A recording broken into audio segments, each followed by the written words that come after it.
जब नाश मनुष्य पर छाता है पहले विवेक मर जाता है। जी हाँ दोस्तों, मैं आर.डी. भारती और आप देख रहे हैं बिहारी सुल्तान। बहुजन समाज की खबर जब आती है तो उसकी सनसनी फैलती है और बहुजन समाज में असली नेता कौन है? बहन मायावती जी गलत, चंद्रशेखर आजाद गलत, मल्लिकार्जुन खड़गे गलत, उदित राज जी गलत, तो फिर सही कौन? बहुजन समाज को नेतृत्व कौन देगा? और संदीप वाल्मीकि जी जो पूर्व विधायक हैं दिल्ली के, वो जिस तरह से बहन मायावती जी पर हमला बोला, चंद्रशेखर आजाद पे हमला बोला, क्या ये सही है? या कौन सी साजिश रची जा रही है दिल्ली में, इसका खुलासा होना चाहिए। एमसीडी का चुनाव है और चुनाव से पूर्व राजेंद्र पाल गौतम धर्म परिवर्तन करते हैं, संदीप वाल्मीकि जी बहन मायावती जी के खिलाफ बोलते हैं। आखिर कोई चक्रव्यूह तो नहीं रचा जा रहा है? ये सबसे बड़ा सवाल है। अगर तोड़ने के लिए कुछ चाहिए तो बहुजन समाज को तोड़ दीजिए। धर्म के नाम पे, आइडियोलॉजी के नाम पे, विकास के नाम पे, शासन के नाम पे बहुत सारी चीजें हैं जो बहुजन समाज को तोड़ा जा सकता है। भाजपा पहले से ही पीछे पड़ी हुई है। आम आदमी पार्टी जो है दिल्ली को छोड़कर गुजरात पकड़ लिया है, वहां लक्ष्मी और गणेश जी को आगे आगे लेकर चल रहे हैं। अपने एक मंत्री को कुर्बान करके दिल्ली को बरगलाने के लिए छोड़ दिए हैं। मैं क्लियर कहूंगा, कोई भी गुरेज नहीं सच बोलने में। सच बोलना अगर बगावत है तो समझो मैं भी बागी हूं। और रही बात ये, संदीप वाल्मीकि जी कहते हैं कि दीनाबाना वाल्मीकि ने ही मान्यवर काशीराम को बनाया। हम मानते हैं कोई भी महापुरुष हो, मनाए मान्यवर काशीराम जी भी महापुरुष हैं, उन्होंने भी एक समाज को सही आइडियोलॉजी दी। लेकिन बहन जी के बारे में खरी खोटी बोलना, बहन मायावती जी को यह कहना कि इसने तो बसपा को यानी बहुजन समाज पार्टी को हाईजैक कर रखी है। अगर उन्होंने ये कहा, ये बहुजन समाज की नेता नहीं है, ये बहुजन समाज पार्टी की नेता है और बसपा को इन्होंने हाईजैक कर रखी है, तो इसका मतलब क्या है? बहन मायावती जी को बदनाम करके, नीचा दिखा करके, कुछ गलत बोल करके चमकना चाहते हैं संदीप वाल्मीकि जी। और संदीप वाल्मीकि जी को अगर इतना ही पकड़ था बहुजन समाज में, बहुजन समाज के वो बड़े नेता थे, तो आम आदमी पार्टी ने जब उनको दरकिनार कर दिया तो समाज के सपोर्ट से वो विधायक क्यों नहीं बने? ये सच है और सच्चाई को स्वीकार करना होगा। पूरे दिल्ली में दोनों चुनाव में झाड़ू चली और बहुजन समाज के लोगों ने आम आदमी पार्टी को वोट दिया। राजेंद्र पाल गौतम एससी समाज से आते हैं, उनको भी वोट मिला और पार्टी ने मंत्री बनाया।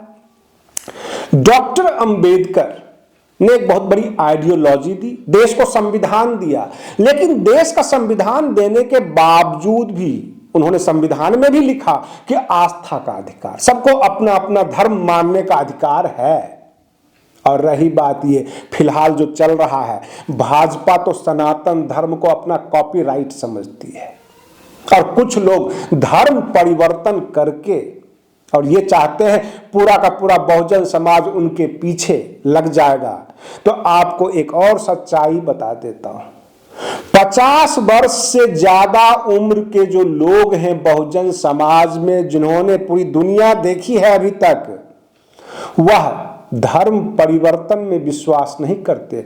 अंधविश्वास के बारे में समझते हैं, उसका भला बुरा कहते हैं हर जगह जहां जहां अंधविश्वास है, जहां उन्हें पसंद नहीं है। ब्राह्मणवादी व्यवस्था का वो खिलाफ करते हैं, लेकिन सीधे तौर पर धर्म परिवर्तन के लिए वो तैयार नहीं होते, क्योंकि जीवन के 50 वर्ष उन्होंने गुजार दिया है।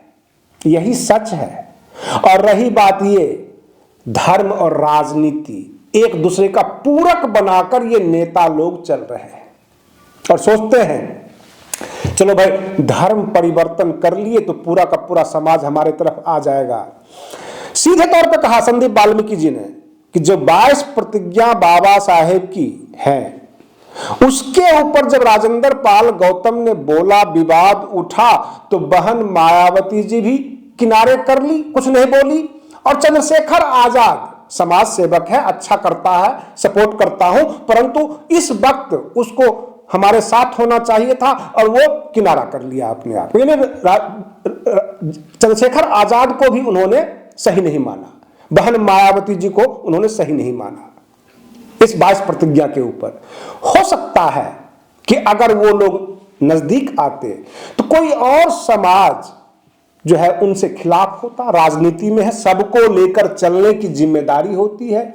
बहन मायावती जी भले ही बौद्ध धर्म स्वीकार कर ले, चाहे अथवा कोई भी धर्म स्वीकार कर ले, क्या उस देश की जनता को जब जनप्रतिनिधि होंगे तो शुभकामनाएं तो देंगे ही देंगे। चाहे छठ पर्व की शुभकामना हो, दिवाली की शुभकामना हो, बौद्ध धर्म में अगर कोई पर्व है तो उसकी शुभकामना होगा, दीपोत्सव की शुभकामना होगा, इस्लाम में होगा तो ईद की भी वो शुभकामना देंगे। ये उनकी नैतिक जिम्मेदारी होती है नेताओं की, जो जनमानस को लेकर चलते हैं, सार्वजनिक मंच पे खड़े होते हैं, वो सबको शुभकामना देंगे। इसका यह मतलब नहीं कि वह सपोर्ट में नहीं है, इसका यह मतलब नहीं कि उन्होंने साथ नहीं दिया।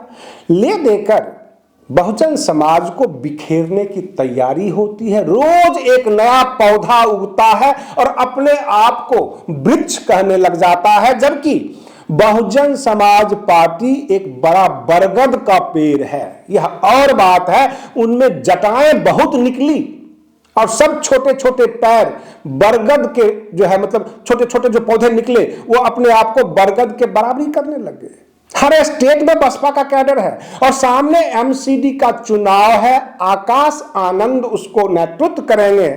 अगर बहन मायावती जी की एज ज्यादा हो गई, पत्रकारों ने कहा संदीप वाल्मीकि जी से कि उनकी एज भी ज्यादा हो गई है, वो कैसे आपकी तरह जो है सड़क पे उतर जाएंगे, दौड़ लगाएंगे, ऐसा नहीं हो सकता, इस उम्र में महिला है। तो वो सीधे खफा हो रहे थे। हो सकता है कि बसपा ने उनको भाव नहीं दिया होगा या एमसीडी के चुनाव में चमकना चाहते हैं, किसी न किसी का विरोध करके, कई बातें हो सकती है। लेकिन बसपा में अब नए नेतृत्व जो है सामने आ रही है। एमसीडी के चुनाव में भी बसपा एक अच्छा रिजल्ट देगी। बसपा के जो कार्यकर्ता है दिल्ली में सब जगह एक्टिव हैं, ये हमने देखा है।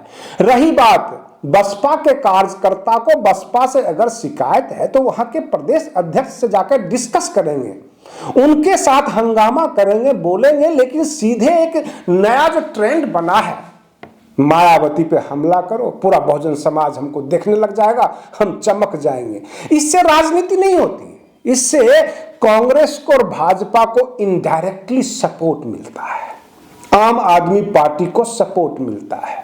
और आम आदमी पार्टी जो है, इसकी कौन सी आइडियोलॉजी है? गुजरात में लक्ष्मी गणेश और दिल्ली में नमो बुद्धाय, ये तो समझ में नहीं आ रहा है। और पंजाब में जाके जो है डॉक्टर अंबेडकर और भगत सिंह करने लग जाएंगे। ये तो मतलब जो है मोदी जी को भी क्रॉस करने वाले हैं, मोदी जी से भी आगे बढ़ जाते हैं। तुम दिन में अगर 5 बार कपड़ा बदलोगे तो हम 10 बार कपड़ा बदल के दिखा देंगे। ये तो दो नेताओं के बीच होर लग गई है। और पता नहीं कितने मंदिर है इस देश में, कितने भगवान हैं। अब कौन से भगवान कब किसके नोट पे आ जाएंगे, अब किसके स्टाम्प पेपर पे आ जाएंगे, गारंटी नहीं है। इस तरह की राजनीति हो रही है। पहले इस देश के राजनीति में लोग दल बदलते थे, अब लोग धर्म बदलते हैं। और तो और महाराष्ट्र की जनता का क्या कसूर है कि गुजरात जीतने के लिए तमाम उसकी इंडस्ट्री, उद्योग जो है गुजरात में शिफ्ट किए जा रहे हैं। यह कैसी राजनीति हो गई? और रही बात ये कि अब कोई गारंटी नहीं है कि देश का जो राष्ट्रीय चिन्ह है, जहां से पूरा भारत दिखता है, कहीं ऐसा ना हो कि इस देश की राजनीति ये कहने लग जाए कि चलो भाई वहां पर जो है एक कह देगा बाबा साहेब की तस्वीर लगनी चाहिए, एक कह देगा नहीं नहीं नहीं वहां पर श्री राम की तस्वीर लगनी चाहिए, एक कह देगा लक्ष्मी की तस्वीर लगनी चाहिए। सब के सब राजनीति है, आम जनता को इससे कोई लेना देना नहीं, कोई फायदा भी मिलने वाला नहीं है। ये सब देख रहे हैं लोग। विकास की बात करने को तैयार नहीं, क्योंकि विकास की बात तो टीवी चैनल पर भी नहीं होती है। वहां भी केवल धर्म की बात होती है, हिंदू मुसलमान की बात होती है। ओवैसी जी का अलग राग है, अरविंद केजरीवाल का अलग राग है, मोदी जी का अलग राग है, और बहुजन समाज के नेता सोचते हैं कि वो राग तो हम अलाप नहीं सकते, तो क्यों नहीं बहुजन समाज को ही काट लिया जाए, अपने ही नेताओं को दो चार बुराई करके चमका जाए। ये ट्रेंड बन चुका है। जो सच्चाई हमने आपके सामने रखा है, यही प्रस्तुति है और बहुजन समाज के बीच। और बहुजन समाज के लोग मुख देखते रहते हैं, शायद कुछ अच्छा बोलेंगे, समाज के लिए कुछ कहेंगे। नहीं, हमारे समाज में वो नेता गलत, वो नेता उसने काम नहीं किया, उसने काम नहीं किया। पिछले 70 सालों में इतने प्रधानमंत्री बने, उसने क्या क्या किया ये तो बताइए। इतने मुख्यमंत्री बन गए दिल्ली में, उन्होंने क्या क्या किया ये नहीं बोलेंगे। ये कहेंगे मायावती गलत, चंद्रशेखर आजाद गलत, मल्लिकार्जुन खड़गे गलत, रामविलास पासवान गलत, उधर जीतन राम मांझी गलत, और भी है कहीं से कोई इकट्ठा कर लीजिए गलत कहने के लिए। लेकिन देश के हुक्मरान ने कितना गलत किया है। डिप्रेस क्लास को हमेशा धकेल कर रखा है, सरकारी योजनाओं में हिस्सेदारी नहीं दी, और तो और जितने भी आखिरी पायदान पे जो काम है, जिस काम को एक इंसान ना करे वो समाज से काम करवाया, और उसके बदले किसी प्रकार का पुरस्कार नहीं दिया, कोई इनाम नहीं दिया। उस इनाम की बात कोई नहीं करता कि सरकार ने आज तक कुछ इनाम क्यों नहीं दिया, कुछ प्रमोशन क्यों नहीं दिया। कोई ऐसी सरकार आई है जो ये कहे कि बेस्ट सफाई कर्मचारी का इस देश का जो है पूरे सफाई ऑफ द ईयर का अवार्ड दे रहे हैं? ऐसा नहीं हो सकता, क्योंकि ये बहुत बड़ा मुद्दा है, लेकिन ये बहुजन समाज के पक्ष में जाएगा, कोई नहीं कहेगा। तो इस तरह से समस्याएं रही है। केवल समाज में उन नेताओं को कोसने से जो है कुछ नहीं, काम नहीं चलेगा। और रही बात ये, जिन नेताओं को बुरा कहते हैं, चंद्रशेखर आजाद ने अभी तक लूटा क्या है? किसी का क्या छीना है? या बहन मायावती जी ने क्या लूट लिया, क्या छीन लिया?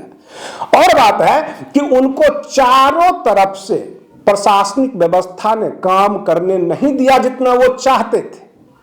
जब शासन आया तो उतना काम नहीं करने दिया होगा। ये संघर्ष था बहन मायावती जी का भी, और आए दिन चंद्रशेखर आजाद का भी संघर्ष सामने खड़ा रहता है। जाते हैं, आवाज लगाते हैं, चीखते चिल्लाते हैं, धरना प्रदर्शन करते हैं, लेकिन फिलहाल वो मंत्री और विधायक नहीं है, इसलिए पुलिस की धक्का मुक्की बर्दाश्त करना पड़ता है। अब यहां पर राजेंद्र पाल गौतम ने धर्म परिवर्तन कर दिया, भाजपा ने कटाक्ष किया, तंज किया, विरोध किया। अब इसमें चंद्रशेखर आजाद क्या करे? कहने का मतलब यही था संदीप वाल्मीकि जी का कि चंद्रशेखर आजाद पूरी भीम आर्मी को लेके आते और कहते हम लोग धर्म परिवर्तन कर रहे हैं, साथ में हम भी कर रहे हैं, हम इनके साथ हैं। तो फिर उन्होंने एक राजनीतिक दल बनाया है, तो क्या करते? वो आकर आम आदमी पार्टी ज्वाइन कर लेते, या राजेंद्र पाल गौतम आम आदमी पार्टी को छोड़कर भीम आर्मी में आ जाए, आजाद समाज पार्टी में आ जाए, या बहुजन समाज पार्टी ज्वाइन कर ले। ना उधर से कुछ पहल हुआ है, ना इधर से कुछ पहल हुआ। सब के सब राजनीतिक तौर पर और सामाजिक तौर पर एक व्यक्ति ने धर्म परिवर्तन कर लिया तो दूसरे व्यक्ति ने कुछ नहीं बोला। क्या बोलना था? खिलाफ बोल नहीं सकते थे, समर्थन में क्या कहते? भाई शुभकामना ही दे सकते थे, इससे ज्यादा तो कुछ नहीं हो सकता। ले देकर राजनीति हो रही है। बहुजन समाज के कई बार कुछ नेता उठते हैं, अपने समाज के नेताओं की बुराई करते हैं, उनको बुरा कह के चमकना चाहते हैं, और यह सिद्धांत बन चुका है। आप बने रहिए बिहारी सुल्तान चैनल पर। हम फिर मिलते हैं अगले वीडियो में, तब तक के लिए धन्यवाद।